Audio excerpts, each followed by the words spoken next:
exactly how it's properly done. Lights, camera, action. Your partner LA run through and say, hey fam, look, put a group together. My cousin Marley Marl. And you take it, mind you, you done came home, you're not even really tripping. Hey man, you know, this is a surprise call.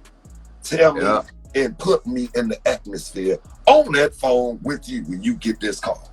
And tell me your reaction after the call. I'm gonna tell you a little bit before that. So LA, I used to bring him with me to all the parties that I used to DJ, you know, and school and surrounding schools. And tell him who LA is.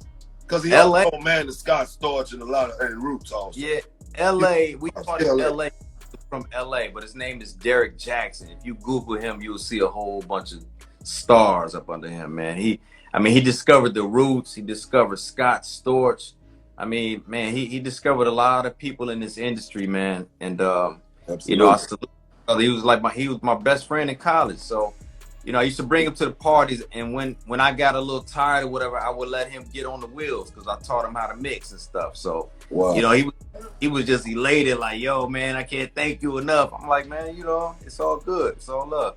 So when he graduated, you know, he talked a lot.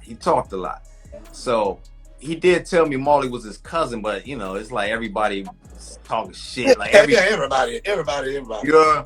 You're like, all right, nigga, all right, whatever. So he really was. So he really was. So when I went that summer, I went back home to Cleveland, and he called me, man. He was like, no, before when he graduated, he's like, yo, Jazz, I'm gonna look out for you. I don't know how, but I'm gonna look out for you, man. I promise. And I'm like, you know what? And that summer when I went home to Cleveland, man, he called me. He was like, yo, I'm at my cousin Marley Marl house. He was like, when you get back to school, form a group and send me a demo. I'm gonna let Marley hear it. I was like, word, like, all right. So, and that's what I did, man. I hooked up with Do It All. No, wait, time. But Do It All was a bad boy, and he's killing freestyles everywhere. Hey, then Redman was DJing, and so they was killing stuff. Tell me, how they even hooked up with Do It All, because that was a bad thing. Like our story, man, is crazy how we connected. Like, Do It All, like crazy story. Do It All was down with Redman was his DJ, right? Imagine that. Wow. And Red wasn't even really a rapper, but after one show, after an EPMD show, I mean, Red had spit a freestyle on the mic. Yeah. And he and Parrish, they liked what he said. They liked his flow. They liked his cadence. So they went and hollered at him and, you know, swooped him up. Word. After that, Do It All went to college and then met me. Started doing shit. Like, what attracted you to him, though? What made you like Do It All? What made, because see, wait a minute. I keep telling you, you're a bad man. You put together a legendary group. What made you pick Do It All first? Man, I picked Do It All. Actually, shout out to my man Denton Evans. He told me about Do It All. Right. I didn't really know Do. All I knew from about Do was he had a red Omni with 5-star rims on it. And, you know, we was all laughing at him. Like, who? Like, where you do that at? Like, you know, that was no Midwest shit. But, you know, we funny, like, wow, this dude got rims on an Omni. But anyway, that's what they did in Jersey. Yeah. I knew about Do, but once I did get the meeting, and I mean, just his personality alone, I was like, man, like, this dude is cool as fuck. Plus, he a dope ass rapper. Wow. His energy, you know, like I'm like, yo, like this, that, like, you know, this dude. Yeah. So, hey, you feel it. You just know. Man, you got that it factor. And I brought him to the parties with me, and I used to let him do freestyles, and the crowd was going crazy, and we just looking at each other like, yo, like, you know, just absorbing it, man, just absorbing it.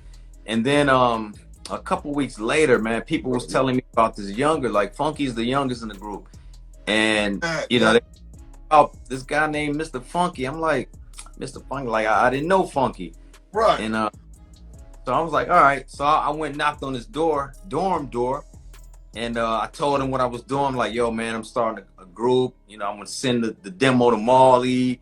You know, I want to hear something. Right. And Funky just went berserk. Dog, what? Now wait a minute. Before you say that. Yeah, man. Goddamn, man. I'm in the middle of him. Berserk. Yeah, Johnny. Man, tell me, what was his voice like when he first spit for you? Did his voice catch you off top like it does, you know, to us when we hear it? You heard Chief Rocker, right? Yes, sir. That's what his voice was like. I'm gonna tell you something else that's crazy. Funky wrote his verse to Chief Rocker like 4 or 5 years before we even did that song. Before his time. He had that verse already just in cash. You know? Jazz, how did it feel to have let me ask you this. Let me ask it another way. Did you even realize what you done, bro? When you put these two monsters together in the cage? Hey man, I'm just grateful, man, that it worked out for us, man. You know, I'm just grateful it worked out for us. You know, it was a blessing, man. A blessing, definitely. Because you know what's crazy? I wasn't even gonna go to college. I wasn't. I was gonna stay and just, you know, help my father manage his auto parts stores, man. That's what I was gonna do. And, you know, do my DJ stuff on the side. And my mother, my grandmother, my uncle Tyrone, rest in peace, my aunt Lucretia, they all pushed me to go to Shaw University, man. And wow. I can't thank them enough, man, because just going there, man, changed my life.